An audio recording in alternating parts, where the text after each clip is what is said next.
Welcome to Prescribed by Dr. Nathan Goodyear, where integrative oncology meets holistic healing. This podcast is your home for the latest in innovation, exploration, and elevation in all areas of integrative oncology, medicine, health, wellness, and beyond. Join me and a host of other innovators as we go from practicing to prescribing. Your daily dose of wellness begins now.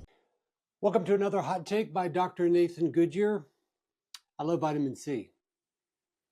What if I told you high dose vitamin C rewires cancer's power plant? Of course, I'm talking about the powerhouse of the cell, mitochondria. And when we look at the hallmarks of cancer, mitochondrial dysfunction is one of those hallmarks of cancer that Hanahan and others have described through sentinel research of 2000, 2011, 2022 published. And you can check that in the notes for this hot take. That vitamin C, that mitochondrial dysfunction plays a sentinel role in some of the major activities of how cancer can develop and then grow and survive and thrive and spread. And here, when we're talking about vitamin C, people go, vitamin C. And they think, okay, high dose vitamin C. And that's actually what this study is showing. And by the way, the study title is High Dose Vitamin C Promotes Mitochondrial Biogenesis in Colorectal Cancer Cells by Regulating the AMPK-PGC1 alpha signaling pathway. A lot there. And I'll go through it with you here. But high dose IV vitamin C is the bridge in many ways. When you look at natural holistic natural holistic medicine and equate that to conventional medicine, vitamin C is a bridge there. If you look at natural holistic and cancer care related to that and conventional cancer, vitamin C is a bridge there. So this is why vitamin C comes under such attack, at least IV and high dose, it's so completely misunderstood, but yet it's because it's that flagship, it's that bridge. And if one integrative therapy like high-dose IV vitamin C is effective, then might that show that others need to be explored and be effective as well? And again, vitamin C here sits at the bridge, not just of integrative medicine or integrative oncology, but of the unified theory of aging and cancer. See, the concept of cancer and aging have long been thought of as different, but they're actually quite the same.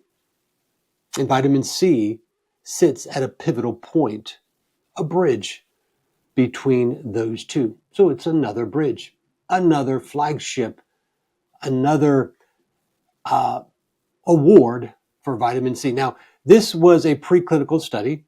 It was colorectal cancer cells that were in a petri dish. So it wasn't an animal model, it was in vitro.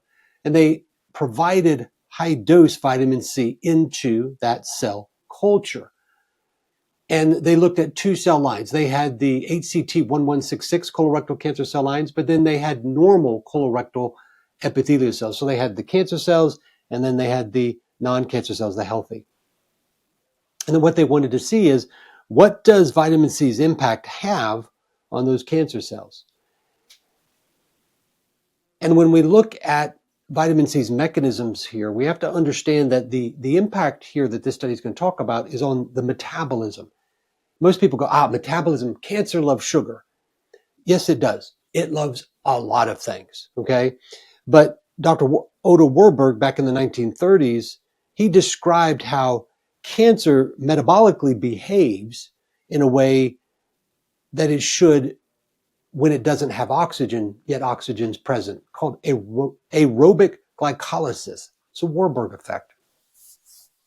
Glycolysis is typically going to be a metabolic process that's dominant when oxygen's not present, anaerobic.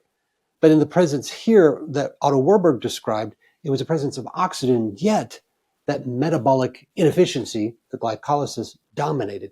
This is the oncogenic metabolic shift that is part of the many mutations that can occur within cancer, in addition to all the immune changes as well. But looking at the mitochondria as it relates to vitamin C, as it relates here to cancer, it's never really been deeply explored. So here's what they actually found on the baseline of the HCT1166 colorectal cancer cells. There was a reduced level of electron transport chain complexes type 3 and type 4. There was reduced expression of TFAM, which is a major regulatory transcription factor in mitochondrial biogenesis. And there was lower mitochondrial DNA content compared to those of normal epithelial colon cells, so it was non-colon cancer cells. So we saw reduced mitochondrial efficiency, reduced mitochondrial content, reduced mitochondrial mass, reduced mitochondrial function, all in the colorectal cancer cell lines compared to the healthy colon epithelial cells. So when they added in the high dose vitamin C here into this cell culture, not IV, but high dose. And a lot of people will ask, well, what's high dose vitamin C? When you look at the literature, again, it's going to be weight dependent, so it has to be dose based on weight. You can't take a 6'6", 266-pound male and treat them with 50 grams and expect the same results in a 5'2", 115-pound woman. Just the body surface area, the tumor type, the tumor burden, the level of inflammation, the level of deficiency, all of that's going to play a role in why there needs to be different dosing there. Typically, though, high dosing in an IV standpoint as it relates to cancer is 1 to 1.5 grams per kilogram per treatment episode. And when you look at Linus Pauling's and Ewan Gregor's work in the 1976, 1978 work, it's about 2 times per week is a bare minimum of what the IV vitamin C should be for an anti-cancer effect. There, they were actually elongated the lifespan of the terminal cancer patients. So here's the findings of this high-dose vitamin C in the cell culture. It increased the transcription and protein levels of PGC1 alpha, NRF2, and TFAM. And these are, again, key regulators of mitochondrial biogenesis, promoting more mitochondria, biogenesis, biology, genesis, life genesis of mitochondria. They also found that it increased mitochondrial content and mitochondrial mass. So it's not just that we were seeing an increase in transcription factors and proteins that are going to promote and are associated with increasing mitochondrial biomass or biogenesis. They actually saw it. They saw more mitochondrial content, and they actually measured and found more mitochondrial mass in the cancer cells, which had less by the addition of vitamin C in high dose. So it's not just biogenesis, it's not just content, it's not just mass, it's also function. So what they found is that the high dose vitamin C in cell culture in the colorectal cancer cell lines increased electron transport chain complex 3 and 4 activity. The electron transport chain is the primary major ATP producer in oxidative phosphorylation.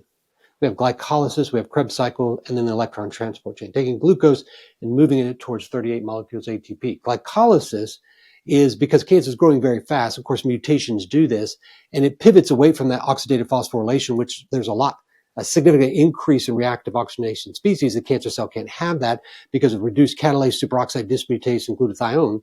So what happens is they pivot, they shift mutationally, and they need to replicate fast and replicate with immortality. And so they sacrifice efficiency for speed. And so they'll produce less ATP, but do it more rapidly. But here we're seeing that the high dose vitamin C in the colorectal cancer cell line is actually shifting the cancer away from the glycolysis towards the oxidative phosphorylation through the upregulation of expression and activity of electron transport chain complexes type 3 and 4. And finally, they found an enhanced expression of the AMP-activated protein kinase. Now, this is a key regulator it senses energy. So it's a key regulator in energy homeostasis. It'll sense when energy levels are low, energy productions are low, or energy productions are high. So here it's the gatekeeper for preserving and stimulating mitochondrial integrity and efficiency. And by increasing the levels of the phosphorylated AMP protein activated kinase, you're upregulating the mitochondrial activity, efficiency, and integrity. So when we talk about high-dose vitamin C, we have to understand that it's not just the vitamin C of old high dose. It's not oral. It's high-dose IV vitamin C, but again, this is a preclinical in vitro study. It's not just a flagship therapy for integrative medicine to bridge natural, holistic, and conventional medicine. It's not just a bridge for integrative oncology to bridge natural and holistic oncology with conventional oncology. But here it's actually bridging a new idea, the unified theory of aging and cancer, that we one day may actually be able to work to transform cancer cells back to normal by targeting one of the hallmarks of cancer here, mitochondrial dysfunction. And vitamin C always seems to have its way of putting itself right in the middle of innovation. And here it's the innovation of idea and concept of the unifying theory of aging and cancer. But what we can't say about this is that the vitamin C high dose reversed all the mutations. Again, in vitro, preclinical, not a mouse model, not an animal model, not a human model.